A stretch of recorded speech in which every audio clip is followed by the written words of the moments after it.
ನಾಳೆ ಡಿಕೆ ಶಿವಕುಮಾರ್ ಜೊತೆ ಕ್ಯಾಬಿನೆಟ್ ಸಚಿವರಾಗಿ ಯಾರ್ಯಾರು ಪ್ರಮಾಣ ವಚನ ಸ್ವೀಕರಿಸುತ್ತಾರೆ, ವರಿಷ್ಠರ ಜೊತೆ ಚರ್ಚೆ ಮಾಡಿ ಸಚಿವರ ಪಟ್ಟಿಯನ್ನ ಡಿಕೆ ಶಿವಕುಮಾರ್ ಮತ್ತು ಸಿದ್ದರಾಮಯ್ಯನವರು ಫೈನಲ್ ಮಾಡಿದ್ದಾರೆ. 2 ಹಂತದಲ್ಲಿ ಸಂಪುಟ ವಿಸ್ತರಣೆ ಮಾಡೋದಕ್ಕೆ ಕಾಂಗ್ರೆಸ್ನ ವರಿಷ್ಠರು ನಿರ್ಧಾರ ಮಾಡಿದ್ದಾರೆ. ಏಷ್ಯಾನೆಟ್ ಸುವರ್ಣ ನ್ಯೂಸ್ ಬಳಿ ಇದೆ ನಾಳೆ ಸಚಿವರಾಗೋರ ಪಟ್ಟಿ. ಡಿಕೆ ಶಿವಕುಮಾರ್ ಅವರ ಜೊತೆ ಕೆಜೆ ಜಾರ್ಜ್, ಎಂಬಿ ಪಾಟೀಲ್ ಅಥವಾ ಎಂಬಿ ಪಾಟೀಲ್ ಸಚಿವರಾಗೋ ಸಾಧ್ಯತೆ ಇದೆ. ಎಚ್.ಕೆ. ಪಾಟೀಲ್ ಅಥವಾ ರಾಮಲಿಂಗಾರೆಡ್ಡಿಗೆ ಸಂಪುಟದಲ್ಲಿ ಸ್ಥಾನ ಸಿಗುತ್ತಾ?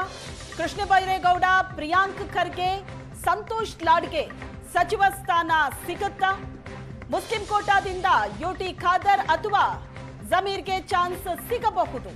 ಬೆಳಗಾವಿ ಕೋಟಾದಿಂದ ಲಕ್ಷ್ಮೀ ಹೆಬ್ಬಾಳ್ಕರ್ ಅಥವಾ ಲಕ್ಷ್ಮಣ್ ಸವದಿಗೆ ಚಾನ್ಸ್ ಸಿಗಬಹುದು. ಈಡಿಗ ಸಮುದಾಯದಿಂದ ಬಿಕೆ ಹರಿಪ್ರಸಾದ್ ಅಥವಾ ಮಧು ಬಂಗಾರಪ್ಪಗೆ ಮಣೆ ಹಾಕಬಹುದು. ಮುನಿಯಪ್ಪ, ಶರಣ ಪ್ರಕಾಶ್ ಪಾಟೀಲ್, ಬೈರತಿ ಸುರೇಶ್ ಮೊದಲ ಪಟ್ಟಿಯಲ್ಲೇ ಇರ್ತಾರ.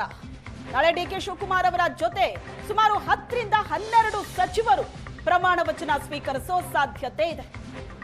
ಹಿರಿತನದ ಆಧಾರದ ಮೇಲೆ, ಜಾತಿ ಸಮುದಾಯದ ಆಧಾರದ ಮೇಲೆ, ಪ್ರಾಂತ್ಯವಾರು ಸಚಿವ ಸ್ಥಾನವನ್ನ ಕೊಡೋದ್ರ ಬಗ್ಗೆ ಲೆಕ್ಕಾಚಾರ ಆಗಿದೆ. ಪಟ್ಟಿ ಕೂಡ ಫೈನಲ್ ಆಗಿದೆ. ಯಾರ್ಯಾರ ಹೆಸರು, ಎಷ್ಟು ಮಂದಿ ನಾಳೆ ಪ್ರಮಾಣ ವಚನ ಸ್ವೀಕರಿಸ್ತಾರೆ ಒಂದೊಂದಾಗಿ ಇನ್ಫಾರ್ಮೇಶನ್ ಬರ್ತಾ ಹೋಗುತ್ತೆ.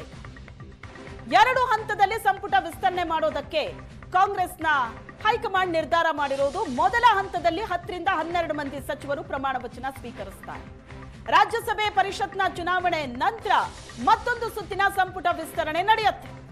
ಈಗ ಡಿಕೆ ಶಿವಕುಮಾರ್ ಅವರ ಕ್ಯಾಬಿನೆಟ್ನ ಮೊದಲ ಹಂತದಲ್ಲಿ ಯಾವ್ಯಾವ ಸಚಿವರು ಸೇರ್ಪಡೆಯಾಗ್ತಾರೆ ಸಾಧ್ಯತೆಗಳ ಬಗ್ಗೆ ನೋಡ್ತಾ ಇದ್ದಾರೆ. ಯಾರ್ಯಾರಿಗೆ ಸಚಿವ ಸ್ಥಾನ ಸಿಗಬಹುದು ಹೆಸರು ಮತ್ತು ಫೋಟೋ ಎರಡು ನೋಡ್ತಾ ಇದ್ದೀರಿ ನೀವು. ಕೆಜೆ ಜಾರ್ಜ್, ಎಂಬಿ ಪಾಟೀಲ್ ಬಹುತೇಕ ಸಚಿವರಾಗಬಹುದು. ಎಚ್.ಕೆ. ಪಾಟೀಲ್ ಅಥವಾ ರಾಮಲಿಂಗಾರೆಡ್ಡಿಗೆ ಸಂಪುಟದಲ್ಲಿ ಸ್ಥಾನ ಸಿಗುವಂತಹ ಸಾಧ್ಯತೆ ಇದೆ. ಪ್ರಿಯಾಂಕ್ ಖರ್ಗೆ, ಕೃಷ್ಣ ಬೈರೇಗೌಡ, ಸಂತೋಷ್ ಲಾಡ್ಗೂ ಕೂಡ ಸಚಿವ ಸ್ಥಾನ ಸಿಗುವಂತಹ ಸಾಧ್ಯತೆ ತಳ್ಳಿ ಹಾಕೋ ಹಾಗಿಲ್ಲ.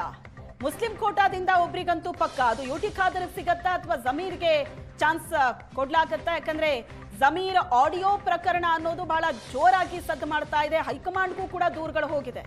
ಹಾಗಾಗಿ ಆ ಆಡಿಯೋ ಪರಿಶೀಲನೆಯ ನಂತರವೇ ಜಮೀರ್ಗೆ ಸಚಿವಗಿರಿ ಸಿಗುತ್ತಾ ಅಥವಾ ಮುಸ್ಲಿಂ ಕೋಟಾದಿಂದ ಯುಟಿ ಖಾದರ್ ಅಥವಾ ಜಮೀರ್ ಯಾರಿಗೆ ಮಣೆ ಹಾಕತ್ತೆ ಹೈಕಮಾಂಡ್ ನೋಡಬೇಕು.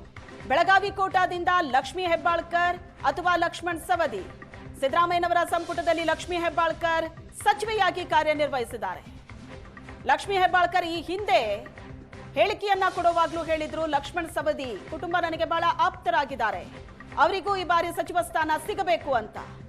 ಲಕ್ಷ್ಮೀ ಹೆಬ್ಬಾಳ್ಕರ್ ಜೊತೆಗೆ ಲಕ್ಷ್ಮಣ್ ಸವದಿಗೆ ಮಣೆ ಹಾಕ್ತಾರಾ ಅಥವಾ ಇಬ್ಬರಲ್ಲಿ ಒಬ್ಬರಿಗೆ ಸ್ಥಾನ ಸಿಗುತ್ತಾ? ಈ ಬಗ್ಗೆ ಹೆಚ್ಚಿನ ಡೀಟೇಲ್ಸ್ ಅನ್ನ ಕೊಡ್ತಾರೆ ಪೊಲಿಟಿಕಲ್ ಬ್ಯೂರೋ ಹೆಡ್ ಆನಂದ್ ಬೈದನ್ಮನೆ ನಮ್ಮ ಜೊತೆ ಸಂಪರ್ಕದಲ್ಲಿದ್ದಾರೆ.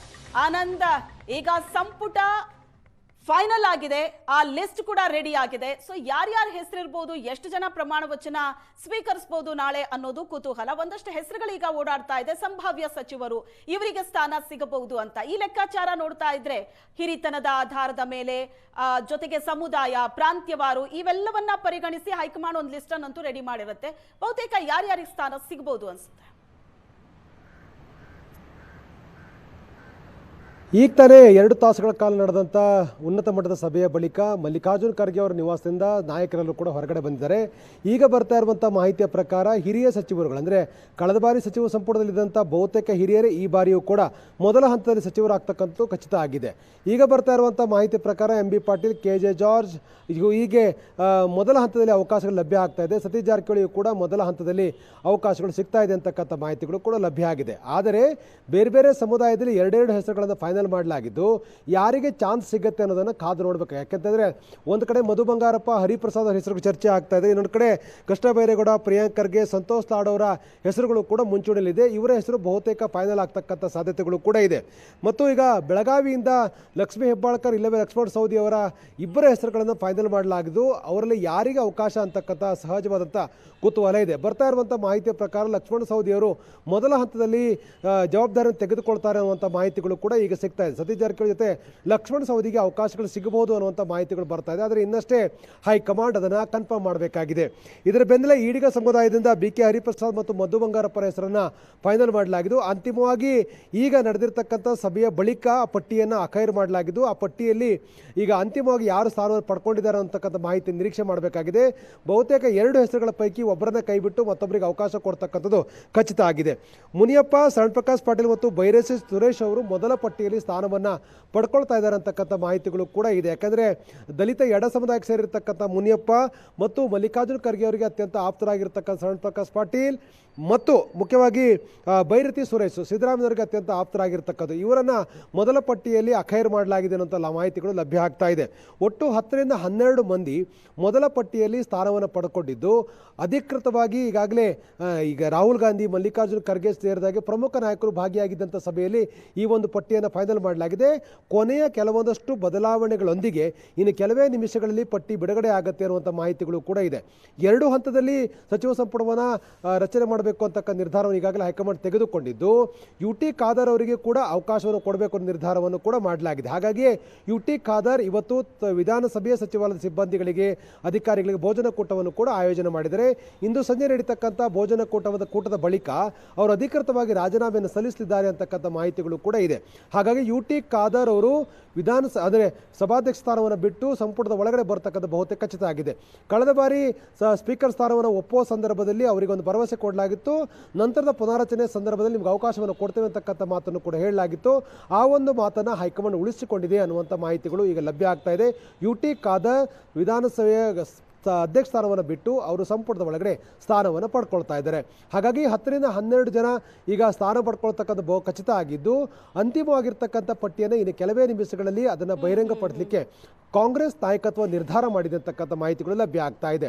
ಅಳೆದು ತೂಗಿ ಬೇರೆ ಬೇರೆ ಸಮುದಾಯಕ್ಕೆ ಸೇರಿರ್ತಕ್ಕಂಥವ್ರನ್ನ ಈ ಸಂಪುಟದ ಒಳಗಡೆ ಸೇರಿಸ್ತಕ್ಕಂಥದ್ದು ಮುಂದುವರೆದ. ಯಾಕೆಂತಂದರೆ ಎಲ್ಲ ಪ್ರಮುಖವಾಗಿರ್ತಕ್ಕ ಸಮುದಾಯದ ಒಬ್ಬೊಬ್ಬರಿಗೆ ಅವಕಾಶ ಕೊಡ್ತಕ್ಕಂಥದ್ದು MB ಪಾಟೀಲ್, ಪ್ರಿಯಾಂಕಾ ಖರ್ಗೆ, UT ಖಾದರ್ ಸೇರಿದ ಹಾಗೆ ಬೇರೆ ಬೇರೆ ಸಮುದಾಯ, ಯಾಕಂದರೆ ಮುನಿಯಪ್ಪ ಇರ್ಬೋದು, ಬೈರತಿ ಸುರೇಶ್ ಇವರೆಲ್ಲರೂ ಬೇರೆ ಬೇರೆ ಸಮುದಾಯಕ್ಕೆ ಸೇರಿರ್ತಕ್ಕಂಥವ್ರು. ಹಾಗಾಗಿ ಆ ಎಲ್ಲ ಸಮುದಾಯಗಳಿಂದಲೂ ಕೂಡ ಒಬ್ಬರಿಗೆ ಅವಕಾಶವನ್ನು ಕೊಡಬೇಕು ಅನ್ನೋ ನಿರ್ಧಾರವನ್ನು ತೆಗೆದುಕೊಳ್ಳಲಾಗಿದೆ. ಮೊದಲ ಪಟ್ಟಿಯಲ್ಲಿ 10 ರಿಂದ 12 ಜನರ ಹೆಸರು ಫೈನಲ್ ಆಗಿದ್ದು, ರಾಜ್ಯಸಭಾ ಚುನಾವಣೆಯ ಬಳಿಕ 2ನೇ ಹಂತದ ಪಟ್ಟಿಯನ್ನು ಸಿದ್ಧಪಡಿಸಲಿಕ್ಕೆ ಕಾಂಗ್ರೆಸ್ ನಾಯಕರು ನಿರ್ಧಾರವನ್ನು ಮಾಡಿದ್ದಾರೆ.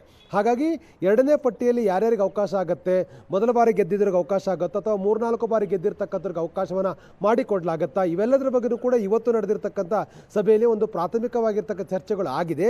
ಆದರೆ ಪಟ್ಟಿಯ ಬಗ್ಗೆ ಇನ್ನಷ್ಟೇ ಅಧಿಕೃತವಾಗಿ ಕಾಂಗ್ರೆಸ್ ನಾಯಕತ್ವ ಸ್ಪಷ್ಟನೆಯನ್ನು ಕೊಡಬೇಕಾಗಿದೆ. ಬಹಿರಂಗವಾಗಿರ್ತಕ್ಕಂಥ ಹೇಳಿಕೆ ನೀಡಲಿಕ್ಕೆ ಯಾವುದೇ ನಾಯಕರು ಕೂಡ ಮುಂದಾಗ್ತಾ ಇಲ್ಲ. ಯಾಕೆಂದರೆ ಚಿಕ್ಕ ಪುಟ್ಟ ಬದಲಾವಣೆ ಕೊನೆ ತನಕನೂ ಕೂಡ ಇರತಕ್ಕಂಥ ಸಾಧ್ಯತೆಗಳಿದೆ.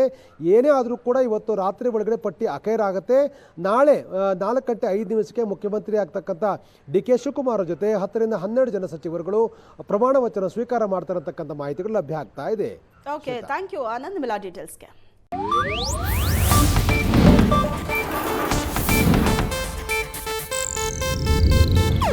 ಇದು ಏಷ್ಯಾನೆಟ್ ನ್ಯೂಸ್ ನೆಟ್ವರ್ಕ್ ಪ್ರಸ್ತುತಿ.